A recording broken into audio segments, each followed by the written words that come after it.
And do you like podcasting? It's fun. Well, welcome then To my favorite murder, the mini-sode. where it's basically your podcast. We just tell it to you.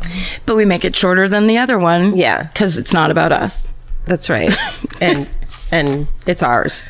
And yet it's ours. So don't try to take a fucking cut. Are you ready for the first email of my series of grandparents emails? Are they? I love it. By chance, not intentionally. By chance? Purely by chance. Oh. Okay. The first one is don't trust anyone, not even your own grandma. 100%. Hello all. Since we are now just talking about anything that might be funny, That's right. and lessons on trust, I thought I would take this time to tell you about my badass grandma, Bobby Joe. Bobby Joe! It literally makes my eyes water with tears of people talking about their grandmas. Bobby Joe was my best friend, and yes, her name is actually Bobby Joe. Oklahoma, y'all. People used to ask if she was upset that we didn't call her by a normal grandma name, to which she would reply, don't care if they call me shit as long as they call me something. Oh my God. My dad would say, just don't call me late for dinner. Classic. I love it. I have a story that I will try to make short that illustrates why Bobby is such a BAMF. Badass motherfucker. I love it. And my total role model. When I was a small youth, thank God, not a giantess youth. Small youth. When I was a small youth, she took me to the park and tried to convince me to go down the slide, which might as well have been Mount Doom to my toddler self. She finally convinced me it would be okay by standing at the bottom with a promise to catch me. With love and trust in my favorite person, I overcame my fear for her to step out of the way. I overcame my fear only for her to step out of the way and let me eat an entire face full of dirt. Oh, Bobby Joe! After I stopped screaming, Bobby dusted me off, gave me my most important life lesson. This is a lesson, Regan. Don't trust anyone, not even your own grandma. What the fuck, Bobby Joe? Harsh, but really applicable to everyday life. It's true. It is. You should trust your own grandma. It's true. It keeps you on your toes. She also taught me that we only get one shot at life and that we have to constantly be looking out for our star player, which is ourselves. I like it. I don't. At an early lesson of fuck politeness. She shaped me into who I am and helps me SSDGM every day. Thanks, Regan. Regan. I love it. Regan. I love Sweetie it. baby angel. It's the best. She's right. Amen. I'm not arguing with Bobby Joe, but in your lifetime, there's gonna be 5 people in let's say you live 100 years that you should trust. True. One of them hopefully is your grandparent. If not, that's okay. There will be other people who you should. And I'm speaking from someone who trusts no one. Not one person. Yeah, and it hurts and is not healthy. But I will say this, and yes, maybe a toddler might have been too young of an age for that lesson, but I will say this. That eating a face full of dirt is going to happen at some point, and it's like Bobby Joe wanted to be there when it happened to her, so she could be like, all right, now pick yourself back up. That's how it goes. And I kind of like that. Is it pick yourself up, or is it don't try ever again? No. It's just saying if you're going to do something, you can't expect people to stand there catching you and doing a bunch of shit. Be self-sufficient. But they egged you on. Come on, come down the... I guess I'm getting triggered a little because when my sweet baby nephew Joe was a year and a half, I was like, I'll take him to the park. It'll be great. And I followed him around and made sure everything was okay. Yeah. And he went over to this slide, which I now know was the big kid slide. Yeah. Didn't know, but he walked over to it like it was his thing. And he got on it and went down it. And this fucking sweet man, thank God, was at the bottom of the slide and one-handed scooped him up. Before he fell face first. It was the big kids. It was and I didn't know there was a difference between slides. Right, and you were just kind of standing on the side go for it. I was walking behind him and he was like, I'm going to go down this. And I'm like, yay, great. Yeah. I didn't know. And then halfway down, I was like, oh no, he's veering right off of this slide. Oh, he went over the side? He went over the side and this fucking lovely man. Thank you fucking Jesus. And it was this little group of parents. And they were all looking at me in horror. And I just went, I'm the aunt. and they're laughed. Like, yep. He left. But then my sister was like, it's really hard to break a kid. Yes. Thank God. Their teeth go up from their lips all the way up. And they get new ones. It's that's crazy. right. That happened to me one time. I took Nora to the park when she was 2 and she was an early walker talker. So you would definitely trust her to like, you're just like, oh, you know how to do this. Don't do stupid shit. Yeah. And she did this thing where she ran up this ramp and I was kind of walking next to her, but I was far enough away where I was like just watching her walk up the ramp. I was actually thinking of maybe taking a picture of her and she got to a certain point on the incline and just fell backwards. And I somehow moved like 6 feet in an instant and caught her by the head and tilted her back up. And then she just kept going. She's like, and goodbye. She was just like, the end. Parents, send us emails of stories of when you almost killed your kid. I know my mom dropped my brother in the very beginning and he like, send us stories of almost like new parents sending like almost killing your kid. Oh, you mean like the time my mom tripped over my high chair and knocked it over and I went down face first and it cut my head open? That one. And I still, that's that scar right there. Holy shit. And she thought she killed me. Yeah. Send us those. It's my turn. Oh, also, if it's some kind of, please do not veer into weird child abuse.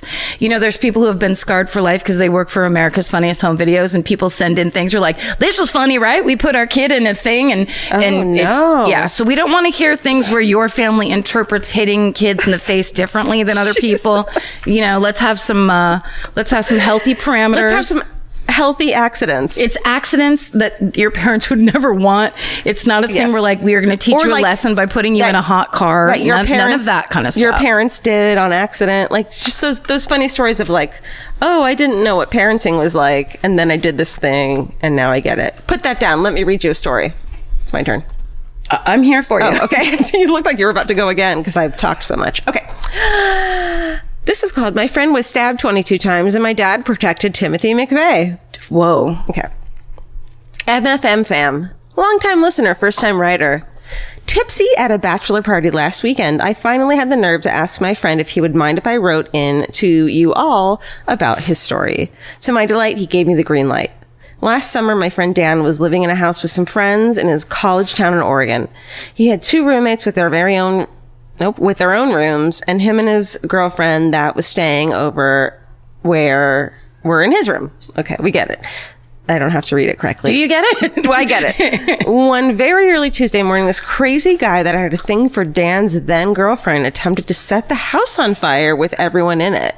When the guy couldn't get the house to set fire, thank you, Oregon rain, he decided to break in, grabbed the biggest knife he could find in the kitchen, and began his attack. This psycho went from room to room attacking each of the roommates before Dan and his girlfriend were woken up by the commotion and ran into the hall to see what was going on. When they entered the hallway, they too were attacked.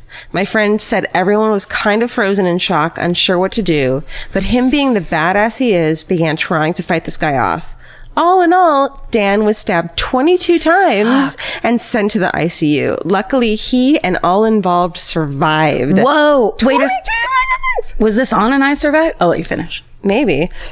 Because that sounds really familiar. Excuse me. The piece of shit that attacked them had just been released from jail a day earlier on bond for robbery and drug charges. And then it says, seriously, what the fuck? I wasn't sure which story to send since I knew and went to high school with Morgan Harrington, i.e. the murders of Hannah Graham and Morgan Harrington by Jesse Matthew Jr. I don't know that one. And my family has a long list of federal agents and military officials. As a U.S. Marshal, my dad was once in charge of protecting Timothy McVeigh. Wow. At a safe house before his trial. Jesus. That's intense. According to dear old dad, McVeigh was a total military wannabe douche that kept a military type crew cut and always answered with yes and no, sir, as if he were some type of soldier. Can't wait to see y'all in Portland in October. SSDGM, Carrie. That is so scary. But you can survive that. You can survive it. And he fought, like, he basically stopped and kept everyone else alive, too. He fought and saved the day and also got stabbed 22 times. But, like, made it still. That's just this right now, me touching your hand. I'm stabbing you 1, 2, 3, 4, 5. Just a light fingernail. I don't even have long fingernails. She's using a kitchen knife. I brought this from home. Move. Don't move. Isn't that upsetting? Yeah, like 22. The repetition of it. That's what I always think of when I watch I Survived, and people keep talking about like, and it ends up they were stabbed. Anything over but 4. That's the worst part is like there's also time between each. So it's like not 1, 2, 3. It's like 1, 2, 3, 4. Fighting, 5, up and down the hallway. 6, 7, 8, 9. Punch, kick. Yeah. 20 fucking 2. That's nuts. Oh, yeah. Good job, all involved. I'm so glad you're still alive. Me too. So now on a lighter note, true love at the morgue. Dear Karen, Georgia, fur babies, and Steven, they gotta do it. It's an act of rebellion now. I'm a relatively new murderino. Yeah, we can tell. And I just joined the fan cult yesterday. Yay!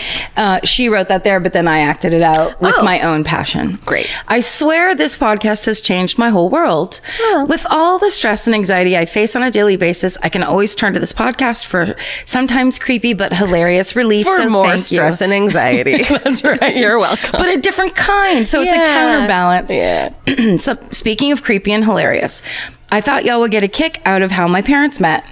It was June 2nd, 1985 in Cambridge, Massachusetts. My mom, who is a registered nurse now, was working one of her first graveyard shifts at the hospital. My dad was an orderly at the same hospital. I already love this so much. Oh my God. Working to pay his way through college. It was around 1 a.m. when my dad was told to bring a deceased female body down to the morgue. According to the law, a male is not allowed to bring a dead female body down to the morgue alone. He's gonna fuck her. Yeah. That happened so much that they had to pass a law. Is that in the rule? Because he's gonna fuck her? No, your exact me. quote. Oh my God! Isn't that that's how much it happened that they had to pass a law like that? Jesus Christ! Okay. Anyway, that's good. At least it got passed. Happy to hear it. Thinking she was being hazed at her new job, my mother was told to accompany him on what seemed like mile walk to the morgue. My dad could sense my mom's discomfort. Jesus. And began to try to crack jokes to make her laugh. Oh, Dad. As you can probably tell, this did not work. Once they got into the morgue, my dad, trying to be funny, started to introduce the body to the other bodies in the morgue. Oh my God, Dad. After this bit, he turned around and my mother was gone. Oh my God. Like if they had never talked again, he would have just been this creepy fucking dude. He would have been the creepiest dude. The absolute. The night I almost got killed. Yeah. After about 2 months of quote unquote platonic breakfast dates and persistent flirting, my mom dumped her loser boyfriend and went on an official date with my dad on August 26, 1985. 31 years later, they're still as happy as ever, and I couldn't be more blessed to have such awesome parents. So shout out to 86-year-old name redacted. Without your death to emphysema, my parents would have never met, and I wouldn't be here today. I hope you were happily resting in peace. Oh my God. Stay sexy, ladies, and remember that you can find love and friendship anywhere, literally. Love, Ariana. They knew the guy that they put. That makes me want to cry. Mm-hmm. Like he lived a full life. He was 86. He died of emphysema. It was a lady. She enjoyed smoking. Yeah, a lot. She lived it up and lived to 86 as a smoker. That's the thing about a lot of old timer smokers. Like they live to be older than non-smokers. Hell yeah, and they ate meat and drank whiskey every day and night. And then as her final go fuck yourself, she unites this beautiful couple. She's like, how about you two get together? All I want. I'm a ghost hanging over my head. That's all you want to do with your life? I want it to be a thing. Oh, that's beautiful. That really makes me want to cry. It's why I'm on the donor list. It's like, take my heart and run with it. Sure. Don't run, but okay. Good night. With America's #1 meal kit, HelloFresh, you'll get easy, seasonal recipes and pre-measured ingredients delivered right to your door. All you have to do is cook and enjoy. HelloFresh makes cooking delicious meals at home a reality. From step-by-step recipes to pre-measured ingredients, you'll have everything you need to get a wow-worthy dinner on the table in about 30 minutes. Say goodbye to endless grocery store trips and takeout. HelloFresh has you covered. There's something for everyone, from family recipes to calorie smart and vegetarian, and fun menu series like Hall of Fame and craft burgers. HelloFresh has more 5-star recipes than any other meal kit, so you'll know you're getting something incredible. HelloFresh is flexible and it fits your lifestyle. Easily change your delivery days, food preferences, and skip a week whenever you need. Break out of your dinner rut and make deliciousness part of every week with HelloFresh. I love that even though HelloFresh is super easy and they make it really basic and like straightforward, you still feel like you're cooking this like incredible home cooked dinner. And that makes me feel good about myself. And that instead of just ordering takeout, I'm actually making something and preparing something at home. And that just, it feels good. So for $80 off your first month of HelloFresh, go to HelloFresh.com/murder80 and enter murder80. It's like receiving 8 meals for free only at HelloFresh.com/murder80, promo code murder80. Go buy. This is called There's a Shitload of Skeletons Under My House. Uh-oh. Here we go. It starts, let's talk about some bones. My name is Sammy. I'm 28 and I live in Helena, Montana. MT is Montana. Yes, it is. And I think it's Helena, Montana. Great. I bought my house just after my 22nd birthday, which is clearly a Montana thing. Like, it costs $20. I bought my house. Fuck you. Yeah. And the neighborhood in which I live was built on an old cemetery. That information by itself probably isn't that weird, but it is. But in our case, there's still around 1,600 bodies buried under our homes. Shit. So it was $20, that house. That's fucking right. The cemetery was established in the mid-1800s by the Catholic Church. It was used until 1905 when the church opened what was then and still is called Resurrection Cemetery. Don't fucking name a cemetery. I mean, that's Resurrection. That's asking for it, for sure. Yeah, it's called Ghost Hauntings Cemetery. It's called Zombie Central Cemetery. It's called Good Luck Sleeping, you fucking asshole cemetery. It's called Walking Dead 3, the Helena, Montana chapter. It's about 3 miles north of my house. Naturally, the old grave sites fell into disrepair over the next 60-ish years. God, I love those places. I mean, becoming overgrown, vandalized, and almost indistinguishable from the properties around it. Okay. I want to live near one of those. My friend Kate in Portland had like her view outside of her front window was just a fucking old cemetery. Ooh. It's like my dream. That's kind of amazing. Can you imagine going to get a glass of water in the middle of the night and just looking outside? Every once in a while I wake up, because I wake up almost every night at 3 a.m. Like every once in a while I'll respond to a text of yours if you send it at 11:30. Mine is 5 a.m. I've always already fallen asleep. Yeah. Every once in a while I'll get a glass of water, and I live on a dead end street. Like it's kind of far away. It's not near much. Give them the address so they can Google it. Google map this. Every once in a while I'll just kind of step out to the front room just because I'm like just walking around with a glass of water, and there's just somebody standing in front of my house. Oh shit, I just scared the shit out of Elvis. I apologize. And he's pissed. What the fuck? It's happened twice. Where one time it was it looked like a young person walking away, but I was like just standing there going like, it's 3 a.m. What are you doing? And then one guy it just was a guy standing there. Do you like memorize what they're wearing in case the cops need to hear from you? You know what I do is I trust that George. Yeah, she senses if she's it's a not problem. Barking. Everything's fine. She's still asleep, so I'm like, I'm gonna trust this is fine. I just scared the ever loving shit out of Elvis. Elvis is settling back into his spot right now, going like, meow, meow, meow, don't meow. fucking touch me again. Okay, so mad. Let me finish this, please. They didn't tell him.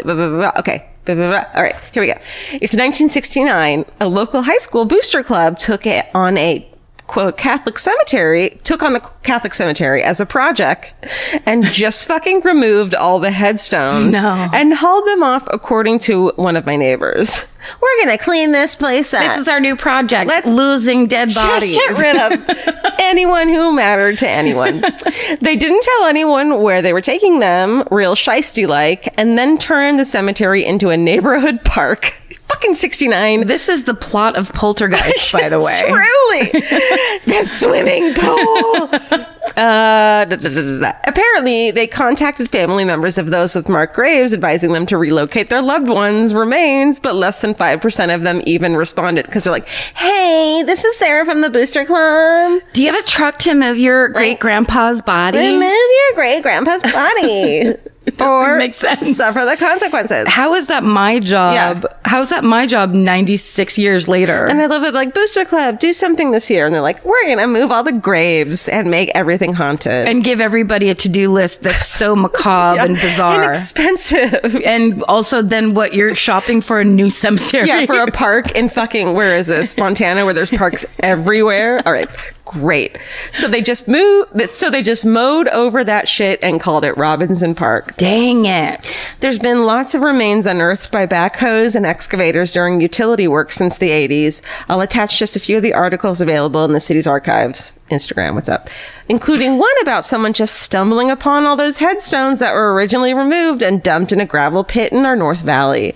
One of my favorites from 1991 quotes my neighbor, Richard, saying that the cemetery residents are great neighbors whom he's never had any problems with. Oh, what's Richard. up, dad joke? Seriously. Love Richard's it. standing there with his hands on his hips. I've never had a problem. They've been so quiet. Oh, I love Richard. He goes on to mention that his side of the cemetery is where they buried children. So there's definitely babies buried on his property. Also, that quote, the park is an asset, much better than a dirty old cemetery. And I'm Catholic. And then it says, what the fuck, dick? Anyway, the most recent skeleton was discovered on May 30th, about 4 feet under the street next door by workers doing utility work for the brand new condos being built.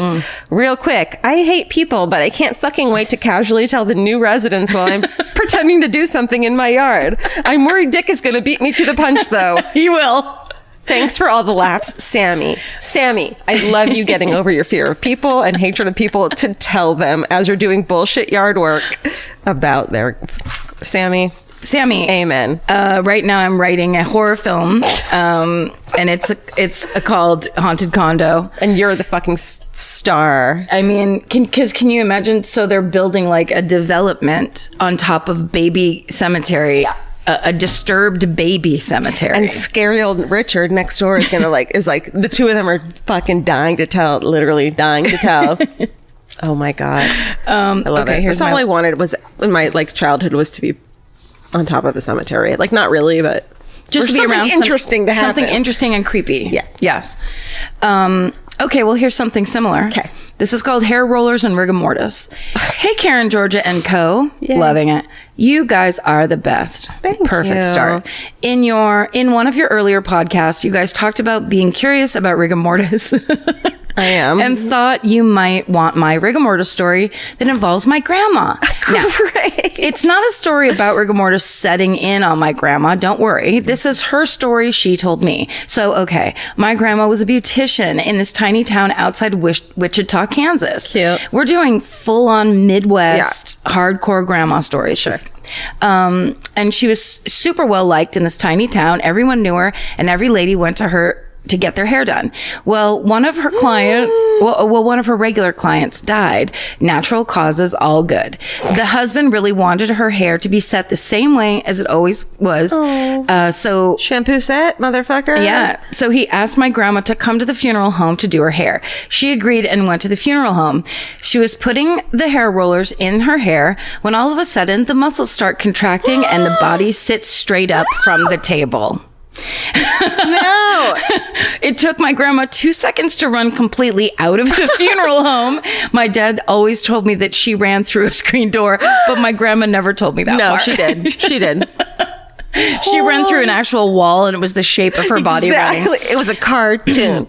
Oh my God. But that story has always brought a smile to my face. I love to think that sweet Christian woman just trying to do hair and a dead body sits up on her. But anyways, you guys are amazing. Thank you for what you do. Stay sexy. Don't get murdered. Casey L.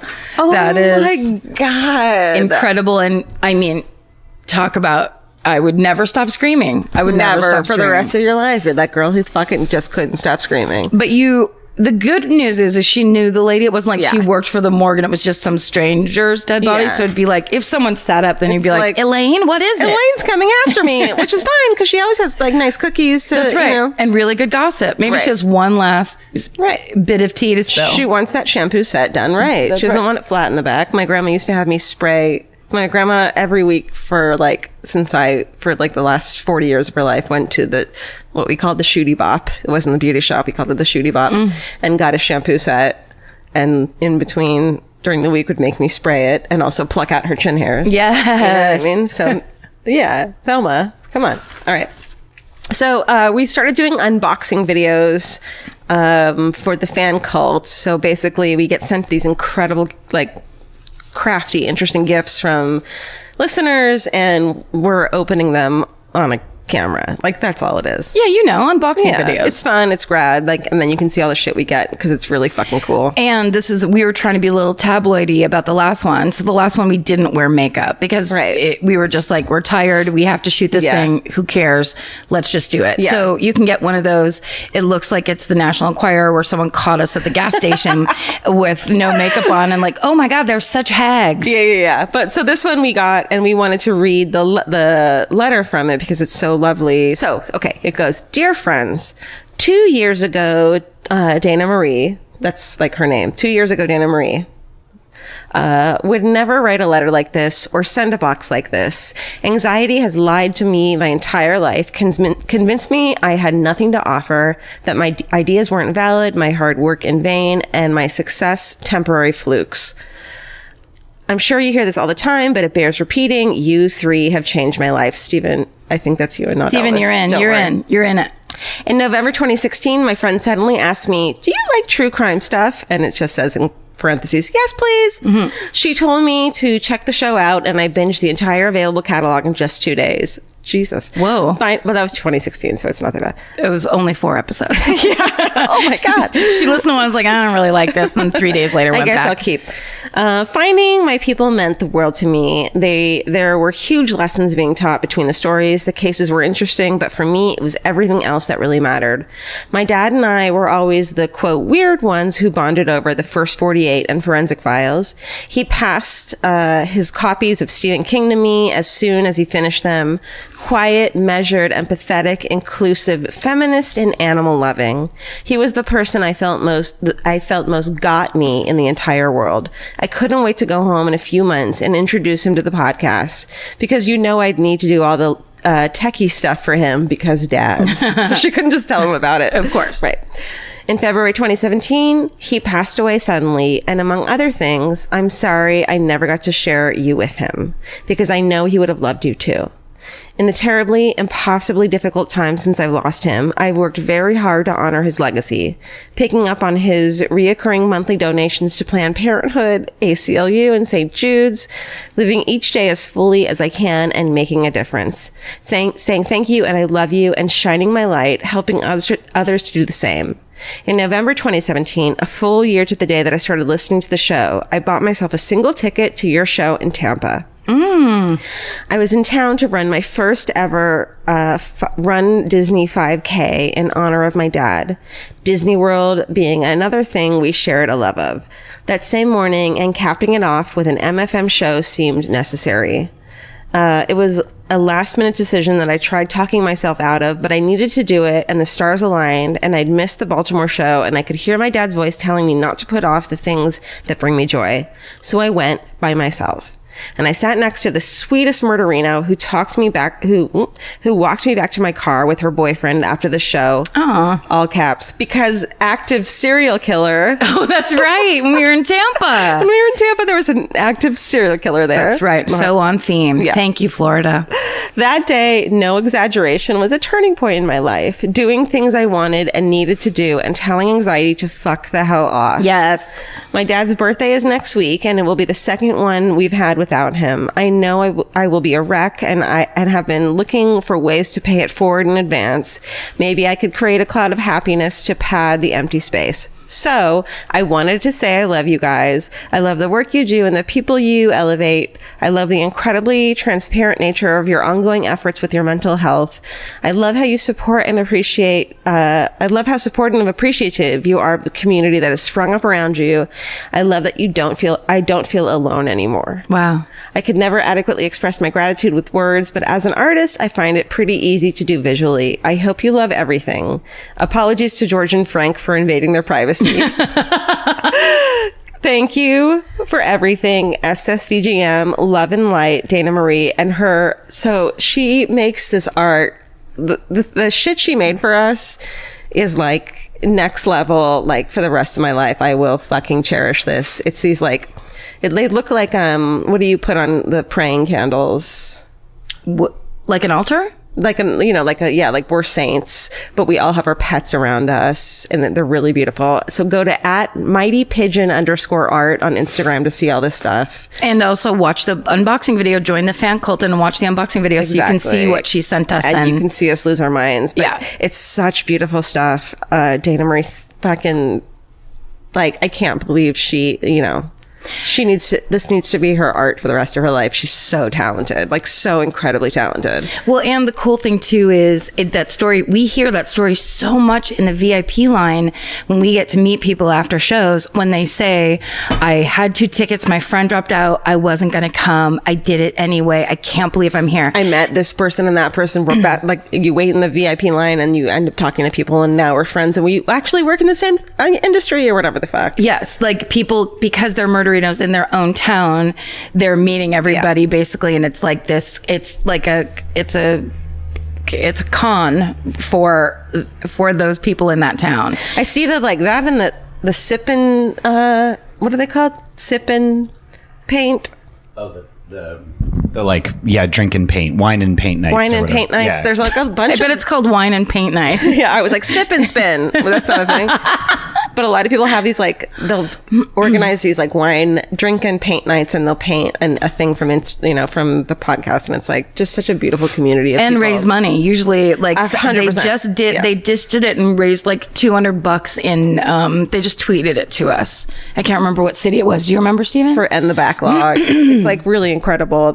And then like it's fun, and like as someone who like can't just show up to a thing and like you're supposed to talk, like the painting part is really cool. Yeah, you have a little job to do. Yeah, they're like game nights at bars where they'll be like, we're playing My Favorite Murder bingo. It's not just like you have to try to talk to people. Well, and the people that are there, like what we get excited about, because it's people telling us about it and then we just pass on the word to the other people.